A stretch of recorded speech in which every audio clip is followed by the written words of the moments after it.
Eh bien, bonjour à tous. Monsieur Rod McNair a enregistré cette semaine une émission de télévision intitulée Construire un meilleur mariage. Et il proposera la brochure Le plan divin pour un mariage heureux. Monsieur Douglas Winnell est rentré lundi dernier d'un voyage très fructueux dans le Tennessee.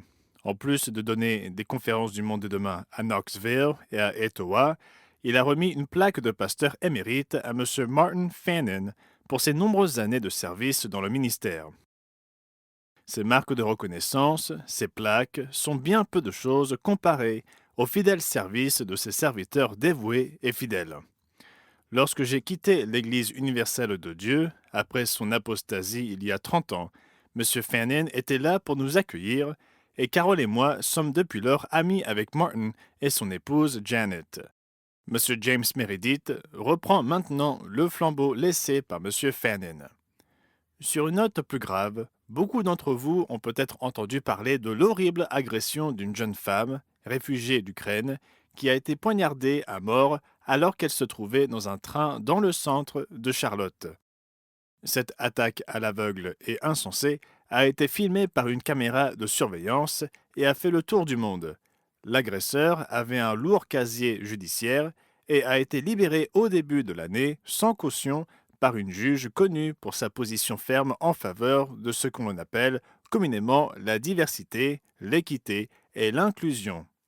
Lorsque l'on examine son casier judiciaire et son passé, nous constatons que même sa mère souhaitait qu'il soit placé en détention pour la sécurité de tous.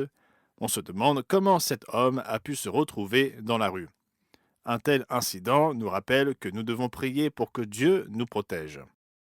Dans d'autres nouvelles mondiales, M. Peter Nathan, du Bureau britannique, a écrit que depuis de nombreuses années, nous parlons du réarmement de l'Europe. Non seulement cela se produit à un rythme presque effréné, mais en Allemagne, qui mène la charge, nous assistons à des appels en faveur de l'introduction d'un service gouvernemental obligatoire. Dans un projet de loi récemment rédigé, le service militaire volontaire dans la Bundeswehr est proposé aux jeunes après la fin de leurs études secondaires.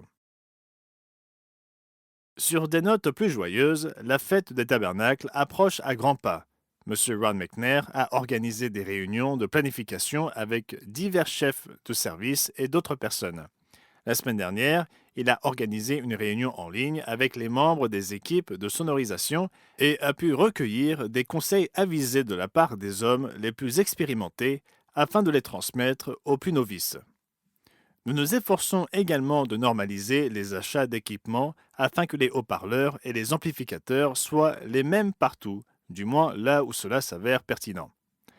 M. Tyler Wayne, qui assiste M. McNair, recherche actuellement des lieux d'accueil et élabore des recommandations et des propositions pour 2027. Il ne fait aucun doute que des efforts similaires sont déployés au Canada et dans d'autres bureaux à travers le monde. Donc voici un petit aperçu de ce qui se passe ici et dans le monde. C'était Gerald Weston pour l'Église du Dieu vivant, pour la semaine se terminant le 13 septembre 2025. J'espère que vous avez tous profité de cette semaine et que vous passerez un merveilleux sabbat reposant.